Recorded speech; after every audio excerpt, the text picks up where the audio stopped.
Oh my God. The HOA president had his Glock pointed straight at my daughter's head, his hand trembling like a junkie in withdrawal. That was the moment I almost became a killer, only to discover the shocking truth: my daughter, who I thought was unemployed, was actually deep undercover for the FBI. Never underestimate a single mom and her daughter, especially when both of us have law enforcement in our blood. Let me take you back 6 months to when we first moved into Fairhaven Grove, a tidy suburban neighborhood with matching mailboxes and rules for everything from mailbox height to acceptable mulch color. At 42, recently retired from military intelligence, I just wanted a peaceful reset, a place to call home. The house was affordable and not far from my new civilian job with Pacific Mutual Insurance. It seemed ideal, until I met Donald Bragg, the HOA president. Donald was mid-50s, lean, salt and pepper hair with eyes that scanned people like threats. He wore his HOA badge like it was a federal emblem. "We take rules seriously in Fairhaven," he said, tilting his designer sunglasses at me. "People move here for structure. For order." Something about his tone echoed the kind of power-hungry micromanagers I'd encountered in classified deployments. And right behind him stood Carl Benson, a burly ex-Marine who acted like Donald's personal muscle.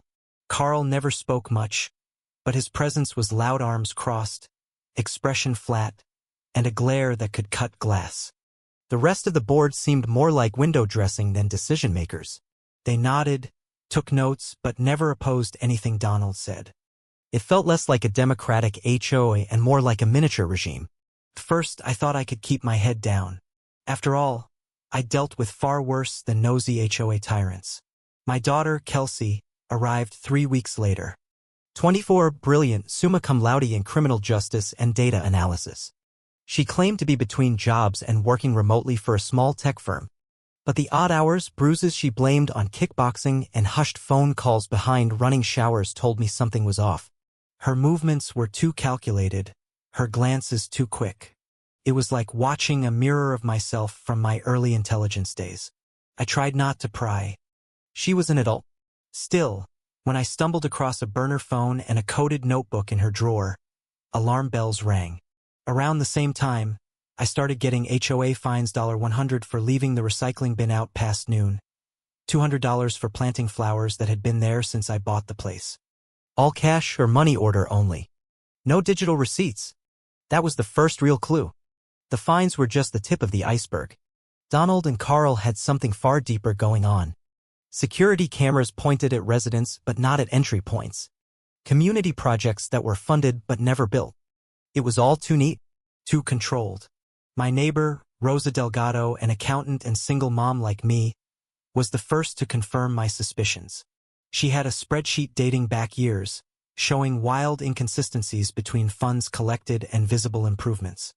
"Donald's siphoning money," she whispered during one HOA meeting. "Every time I question it, I get hit with backdated violations. They fined me $2,000 last time. I paid it to keep my son's therapy services intact." Kelsey, meanwhile, stayed vague. "It's just back-end development work, Mom. You wouldn't understand." But I watched her check the car's undercarriage before driving. I saw her set up mirrors near doorways. This wasn't software work. It was fieldcraft. One night, Donald was outside our house, camera in hand.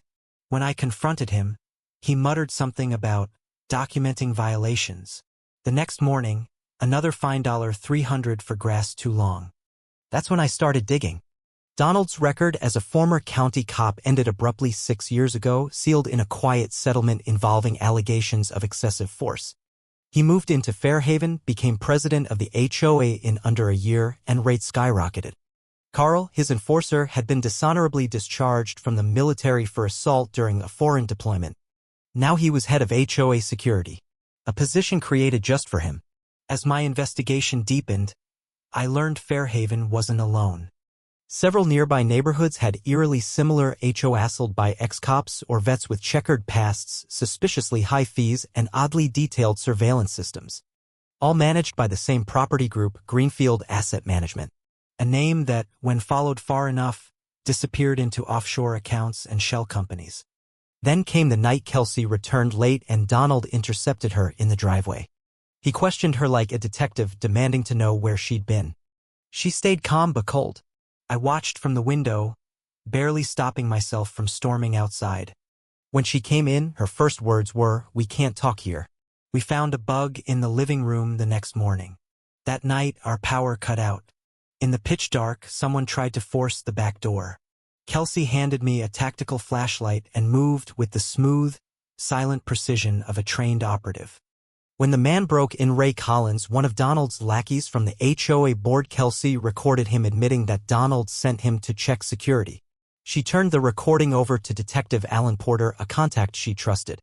Porter, an honest cop, confirmed the bugging device was law enforcement grade. "That's not something from Best Buy," he muttered.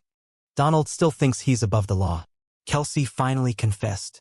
She was FBI, deep undercover, part of a task force investigating a nationwide laundering ring that used HOA fees and fake improvement projects to clean dirty money. Donald wasn't just a power-tripping ex-cop. He was the local kingpin in a multi-state network connected to domestic extremist groups.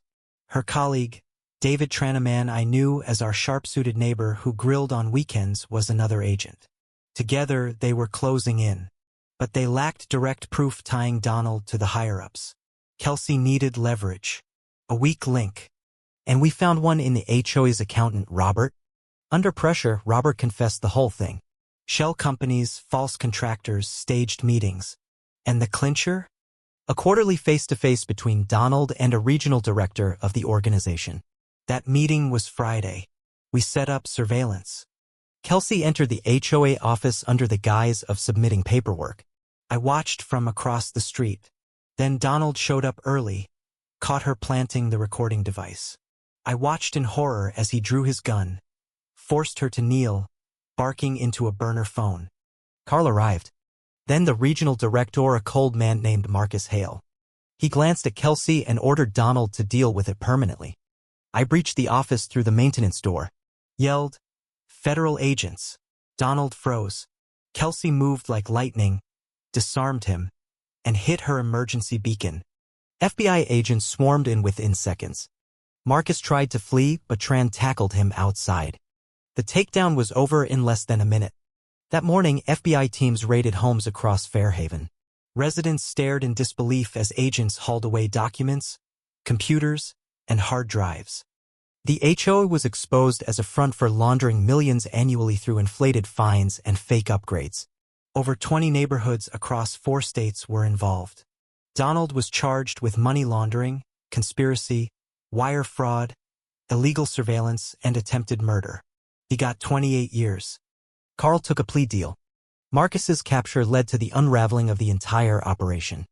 Today, I serve on the newly elected HOA board. We have transparency now. Reasonable rules. Real democracy.